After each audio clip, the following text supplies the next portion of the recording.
The Mona Lisa didn't become the most famous painting in the world just because people admired it. It became a legend because someone walked into the Louvre and stole it. In 1911, the Mona Lisa was hanging inside the Louvre Museum in Paris. It was respected as a masterpiece, but it was not yet the worldwide icon people know today. Then one morning, visitors noticed something strange. The wall where the painting should have been was empty. At first, some people thought the museum had simply moved it for cleaning or photography. But soon, the truth hit everyone. The Mona Lisa was gone. France was shocked. The Louvre was embarrassed. Police searched everywhere, and newspapers turned the missing painting into an international mystery. For more than 2 years, nobody knew where it was. Then the thief made one big mistake. An Italian man named Vincenzo Peruggia tried to sell the painting in Florence. He had once worked at the Louvre and believed the painting should be returned to Italy. But instead of becoming a hero, he was arrested. The Mona Lisa was recovered and returned to Paris. And when it came back, everything changed. Crowds rushed to see it. Newspapers kept talking about it. And the painting became more famous than ever before. The theft turned the Mona Lisa from a respected artwork into a global legend. Sometimes, the person trying to steal history accidentally makes history even bigger. The painting showed fear. But in 1994, the real panic happened when thieves broke into a museum and stole the scream in less than 1 minute. Norway was hosting the Winter Olympics, and while the world was focused on sports, 2 thieves climbed into the National Gallery in Oslo. Their target was one of the most famous paintings on Earth, Edvard Munch's The Scream. The theft was fast, the painting vanished, and the thieves even left behind a message that seemed to mock the museum's security. Norway was as embarrassed, the art world was shocked, and police knew they had to act quickly before the painting disappeared forever. For months, investigators followed leads and searched for the missing artwork. Then, through a secret police operation, the Scream was recovered and some of the people involved were arrested. The painting survived with only slight damage. But the story did not end there.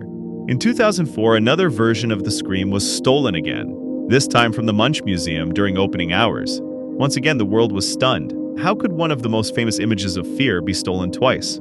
After a long investigation, police recovered the painting in 2006. It had some damage, but it survived.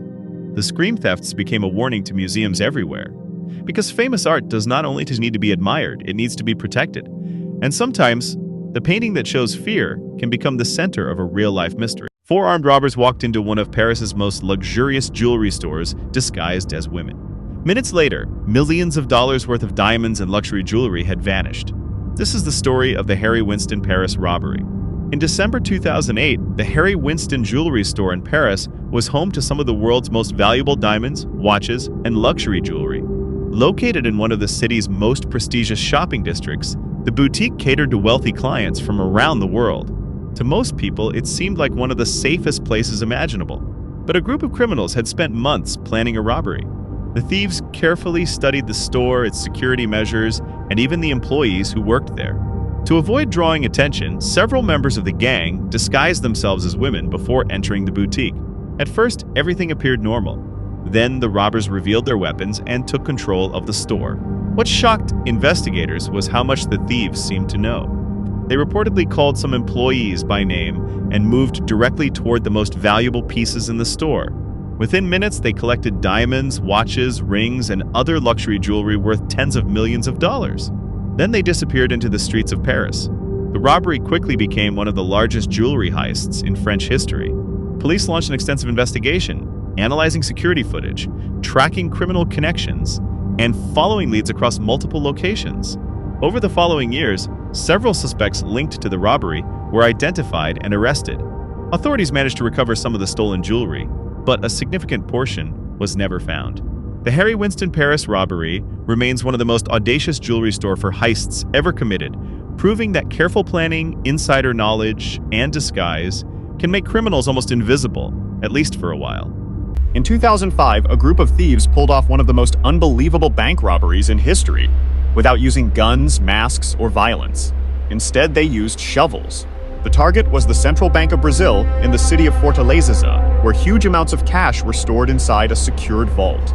Most people thought breaking into it was impossible, but behind the scenes, a criminal gang had been planning something massive for months. The group secretly rented a small house near the bank and disguised themselves as a landscaping business. To neighbors, they looked like ordinary workers. But underground, they were digging a hidden tunnel straight toward the vault. The tunnel stretched for more than 250 feet and was built with lights, wooden supports, and even ventilation systems. Then one weekend, the thieves finally struck.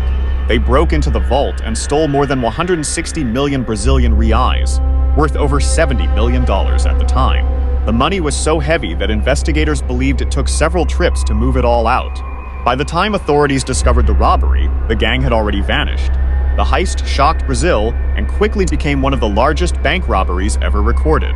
Police later tracked down some members of the gang, but much of the stolen money was never recovered. Even today, the Banco Central burglary is remembered as one of the smartest and boldest heists in criminal history.